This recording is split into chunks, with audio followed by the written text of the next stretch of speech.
Now, a video went viral showing a policewoman who was unable to correctly recite the Nigerian national anthem. All right, now she was picked to actually undergo this task at a conference and retreat for senior police officers in Imo State. In attendance, dignitaries and politicians, including the Imo State Governor, Hope Uzodimma, who looked disappointed in that video, by the way.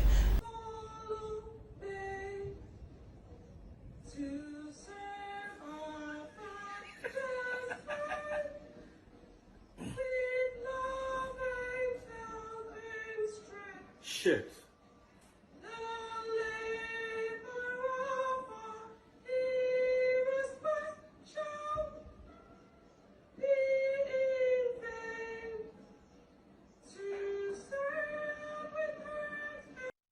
Let me just say that the comments following this video on social media are not pleasant at all. But then, gentlemen, if a police officer cannot recite the national anthem, why are we forcing our young ones, our youths, to learn? What's the essence of them learning the anthem? You know, like, what's the essence? No. Who's the policeman? Who's the Nigerian? You see, it's not the uniform. Yeah. It's giving you a typical example of what Nigerians have become. It's not about that woman. You see, when people are looking at it, they look at it from the angle of myopicness. Looking at this. It's not a single digit issue. This is a Nigerian issue. It's a Nigerian issue. It's a Nigerian issue. It's a Nigerian issue. How many Nigerians could do that? How? What's the zeal? What is it as a Nigerian? Today we talk about hardship. Today we talk about people going through some kind of traumatic experiences. As a nation, as a citizen, you have even a commonwealth that you can call this is coming from my country. The one they are doing, they are transferring whatever they want to transfer. I was just looking at it. Who are they transferring? How do we know? How do you assume that these people are the people whoever did? So it's all about Nigeria. It's not about, like I said, I used to say it here. If somebody asks me today, what is in my national ideology, what will I say? You see, there must be a zeal from the citizen to say, this is my country. As of today, I'm telling you, I look at Nigeria as more of a company than a country. A company where people gather shareholders and you elect your directors and this. They take up, and every year they come and give us report and we clap and we say, okay, does they continue? Yes, continue. That's what Nigeria is not. A country is consciousness. It's something that has to do with your innermost patriotism. Okay, you look at it. I see you are very impatient. Go ahead. As I'm sitting right now, there's no food in the house. If you ask me to sing Nigerian, I can't. You can't. That woman, do you know whether she's on national television saying this? You know it's true. You don't know what he's thinking. You don't know her state of mind.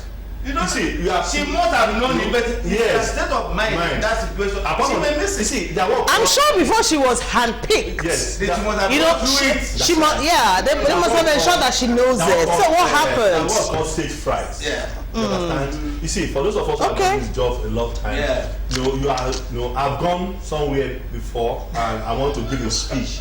I'm the chief host, but by the time I look at the front row or the people seated there, you went blank. I went blank. Seriously, I went blank. You see, it does happen. See, that's why we're a woman. You understand? Because for this lady to have the handpicked to come and sing, it would have known. But hey, you see, those are but Nigeria, we take this in so serious sometimes. Because, sorry I'm buttoning Mr. Muwa, because it is serious. All right, so you would expect that for someone who represents Nigeria, in whatever regard, all right, in any function, should be able, even if you wake the person up from sleep, the national anthem is a must.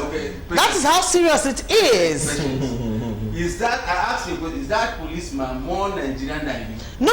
I'm not saying I'm more Nigerian than she is, or she is more Nigerian. Nigeria. See, let's not look at this single digit. See, I get what you're saying, doctor, but then, it's heartbreaking that for every single thing happening to us in this country now is equated to bread. Everything now is about food. Yeah, Do you understand? yeah. Like for every single thing, we excuse it, or you know, or on the table, or okay, because there's no food. Like, has it come really to It's that? not about food. Uh-huh. I didn't talk about food. I talk about national consciousness. Every country built it in their citizens. When you have national consciousness, nobody. You see, wake America up every morning. You will stand erect and declare America. That's what I'm talking about. Because the country recognizes you as a citizen, not even as anything. If anything happened to you, they will do anything. Just how many, one American that was kidnapped by Boko Haram, do you know how much Americans spent to come to Nigeria to pick that person? That is, why can't you die for that country?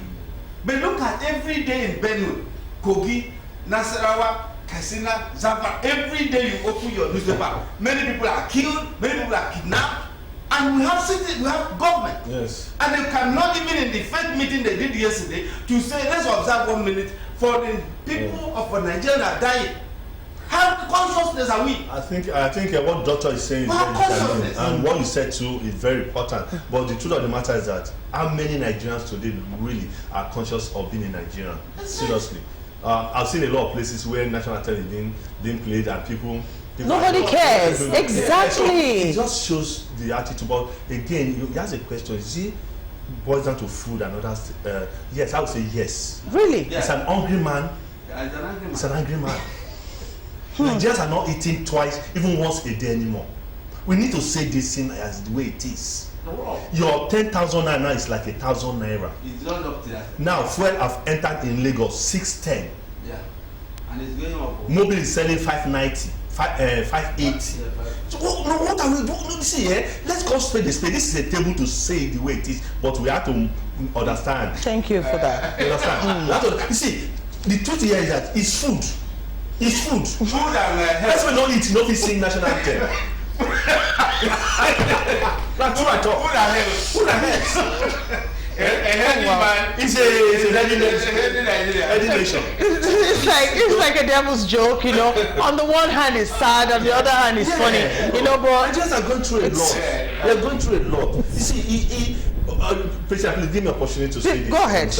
Go ahead. You see, a few days ago, I was talking about safeguarding children in our local communities. Do you know that a lot of children that have been abused in the community today are from low, poor income children? Yeah. That they are Poor homes. Poor homes. And how many of us that even have little that are helping? We see this. Do you think all those children walking on the street that their parents are happy that they are hawking granite, hawking pepper? Most of us have sent our children to America, to UK, to Europe, expecting them to come to Nigeria and be safe. Don't even go there. The question I'm asking, like me and a doctor said in one of the show we had, the terrorists you have today, the bandits you have today, the ritualists that is taking place today, all these people, are they not born of a mother and a father? Are they not living in a community? Those are the things. Nigeria, our government they don't see security as a thing. They don't see security that people are not hungry as a thing. It's wrong. Look at the vast land across Nigeria. What are we doing with it? Nothing. Today, all our brothers that are farming in all the localities, they are in a major town. My heart bleeds. All these politicians, Labour Party, all of them, PDP, APC, before they join this party, didn't they see the suffering of the people?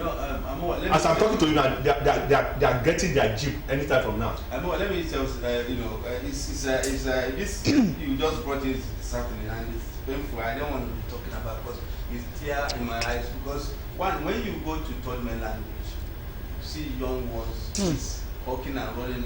And I keep asking, that's the same government you're talking In about. fast-moving traffic. And you ask yourself, what is the government doing?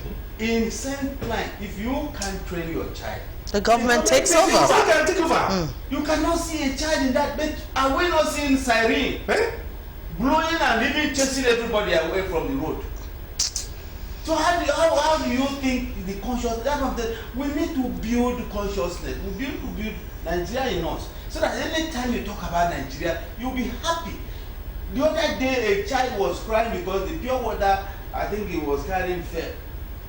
And I was just thinking, maybe the mother or the guardian And I'm thinking what that child will go through when he gets home. It's going to be beaten. And now to give person money, now you are afraid. Because when you give money out, now they say your something is lost. Unlike before I used to give when I see that I just look, come, take. But now to give money, so you are, so everything in this country is not right. It's not. Abnormalities have become normal. Normal. It's not right. Well, food for thought for everybody, especially the government. Yeah. It's a whole lot. It's a whole lot, and it's sitting, weighing heavily on the shoulders of Nigerians at the moment. It's a whole lot. I asked that question intentionally. If everything about nationhood is now equated to bread, and of course you heard the answer yourself. Yes, it is, because when people cannot feed, they can't think rationally. They can't act, very well. We can't be civil to one another. All right, something just needs to be done. It's a lot.